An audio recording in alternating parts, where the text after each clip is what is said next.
Halo semua, perkenalkan nama saya Josephine dengan NIM Alkir 037 dari kelas Komunikasi Bisnis I. Pada kesempatan kali ini, saya akan menjelaskan mengenai topik mengikuti kuliah kerja nyata di wilayah terpencil di luar Pulau Jawa, itu penting atau tidak. Pertama-tama saya akan menjelaskan apa sih itu KKN. Nah, KKN itu biasa disingkat KKN atau Kukerta. Nah, biasa saya suka dengar tuh KKN.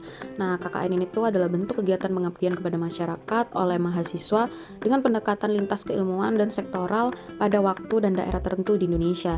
Nah, di mana pelaksanaan KKN ini tuh biasanya berlangsung antara 1 hingga 2 bulan dan bertempat di daerah setingkat desa. Nah, Direktorat Jenderal Pendidikan Tinggi di Indonesia ini tuh telah menetapkan KKN sebagai kegiatan wajib yang harus dilaksanakan oleh universitas.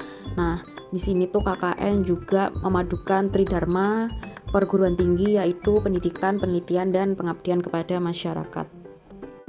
Selanjutnya saya akan membahas mengenai manfaat KKN. Nah, yang pertama itu adalah meningkatkan kepedulian sosial, di mana melalui kegiatan KKN ini tuh mahasiswa akan mengamati, membantu menyelesaikan masalah yang dihadapi oleh sebuah desa atau lingkungan masyarakat. Nah, dengan proses tersebut di mana akan terjadi interaksi oleh mahasiswa KKN dan warga setempatnya. Hal ini tuh diharapkan bisa membangun komunikasi dan kepedulian sosial terhadap masyarakat sekitar. Nah, sehingga waktu kita lulus nanti tuh juga memiliki kepedulian untuk bisa membantu sesama di lingkungan yang kita punya. Nah, yang kedua adalah menerapkan ilmu yang sudah dipelajari. Nah, di sini tuh KKN ini tuh bisa menjadi wadah bagi mahasiswa untuk menerapkan ilmu yang sudah dipelajari waktu kuliah dalam kehidupan bermasyarakat. Nah, misalnya mahasiswa tuh bisa menjadi guru, terus juga bisa membantu guru ini tuh berinovasi atau menerapkan metode ajar yang menyenangkan dan lebih kreatif. Nah, selanjutnya yang ketiga adalah melatih soft skills, di mana KKN ini tuh adalah pengalaman berharga yang tidak bisa diulang, sehingga kita bisa banyak belajar untuk mengembangkan diri, di mana contohnya adalah mengamati masalah sosial, menyusun penyelesaian masalah, melaksanakan berbagai kegiatan yang bermanfaat untuk banyak orang, belajar kerja sama tim dengan orang yang beda karakter, belajar berkomunikasi dengan masyarakat. Dan selanjutnya saya akan membahas tentang tujuan KKN itu sendiri, di mana yang pertama adalah pemberdayaan masyarakat.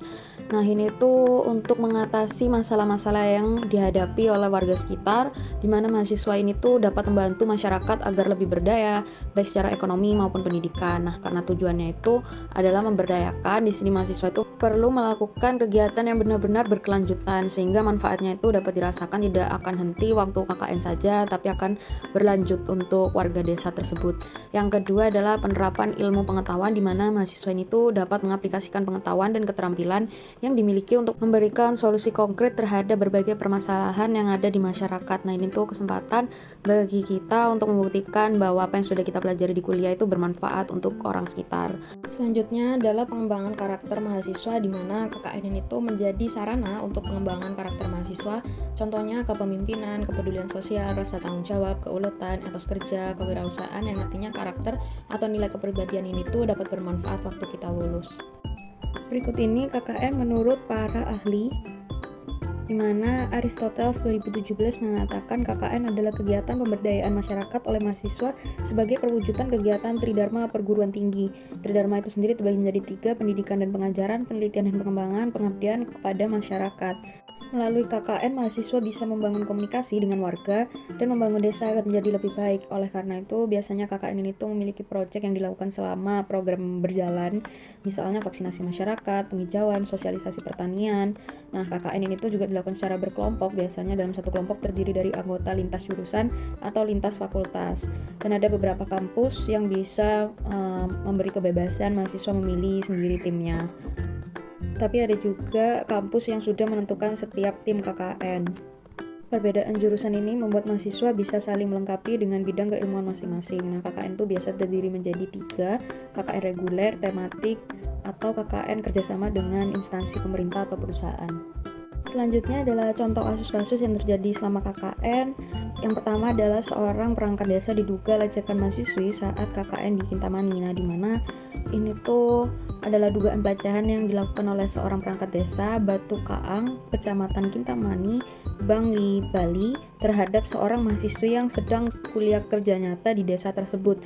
Nah, tindakan asusila itu disebut terjadi pada 14 Agustus lalu.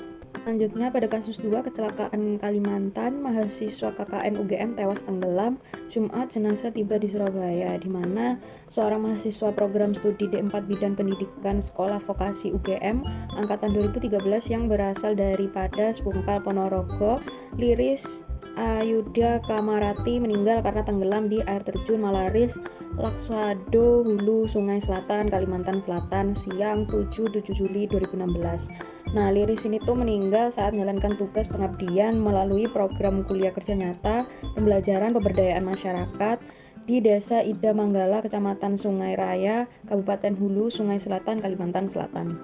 Kesimpulan yang dapat saya ambil adalah KKN di wilayah terpencil di luar Pulau Jawa itu tidak penting karena banyaknya kasus yang sudah terjadi dan universitas di sini harus mempertimbangkan bahaya-bahaya yang akan terjadi pada mahasiswanya. Dan mengingat tujuan utama KKN itu adalah pengabdian masyarakat, di mana banyaknya masyarakat Pulau Jawa yang belum maju dan butuh bantuan sehingga tidak perlu jauh-jauh keluar dari Pulau Jawa. Setelah ini saya akan menunjukkan beberapa video-video pengalaman saya KKN di Banyuwangi.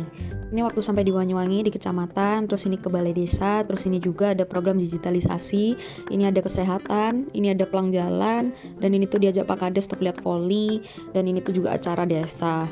Ini ada program kami Sekolah Lansia Tangguh yang tujuannya menanam tanaman obat bisa digunakan untuk desa, dan ini suasana di Banyuwangi.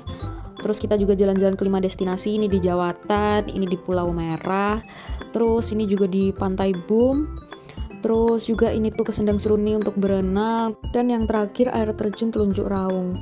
Ini waktu perpisahan saya harus balik ke Surabaya dan mungkin ini menjadi penutupan pada presentasi saya kali ini. Terima kasih.